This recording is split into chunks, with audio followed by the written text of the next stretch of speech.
నమస్తే, welcome to KTV news.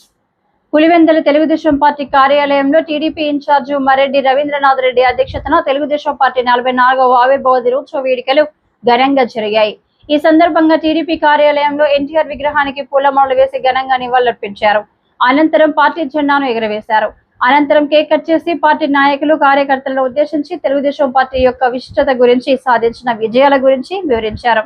Party కోసం పనిచేసిన కార్యకర్తలను గుర్తించి అధిష్టానం నుంచి కొన్ని పేర్లు రావడంతో వారికి ప్రత్యేకంగా శాలువా కప్పి సన్మానించారు. కార్యక్రమం ముగిసిన తర్వాత భోజనం కార్యక్రమం ఏర్పాటు చేశారు.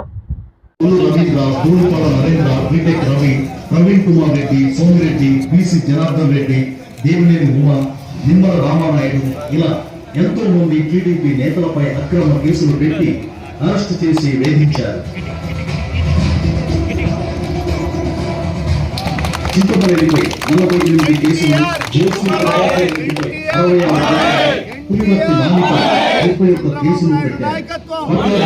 2 సార్లు దాడి చేయించారు.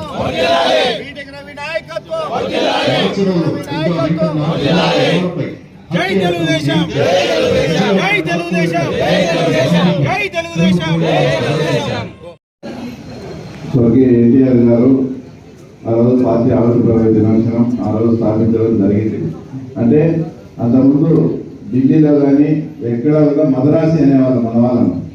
అంటే మన ఆంధ్రులకు కానీ వాళ్ళకి కానీ ఒక సపరేట్గా ఏది కానీ లేని సమయంలో, అంటే తర్వాత ఇందాక చెప్పినట్లు తర్వాత ఒకసారి అప్పట్లో ఉండే కాంగ్రెస్ ప్రధాని గారు తర్వాత ఇక్కడ హైదరాబాద్ బేగంపేటలో విలేకరులు అయినప్పుడు, లేదు ఇప్పట్లో ముఖ్యమంత్రిని మార్చే ఉద్దేశమే లేదని చెప్పి ఆయన బేగంపేట నుంచి ఢిల్లీ అక్కడ ఎయిర్పోర్ట్ దిగుతానే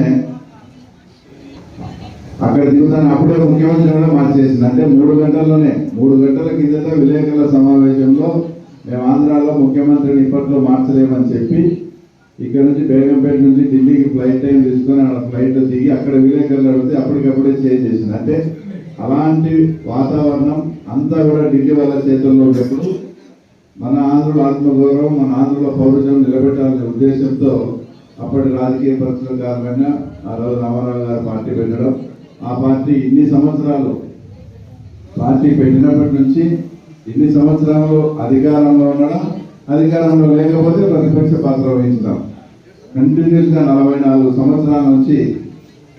తర్వాత తెలుగుదేశం పార్టీ ఆంధ్ర రాష్ట్రంలో ఉందంటే అది ఆ రోజు ఆయన పెట్టిన ముహూర్తం కావచ్చు, ఆయన మీద అప్పట్లో ఉండే నమ్మకం కావచ్చు, ఇప్పటికీ ఆయన మీద ఉండే నమ్మకం, అభిమానం కావచ్చు.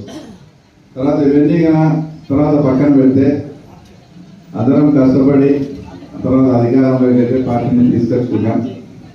అందరం కూడా ఇంకా కూడా అనేకమైనటువంటి అంటే కొన్ని సమస్యలు ఇలాగా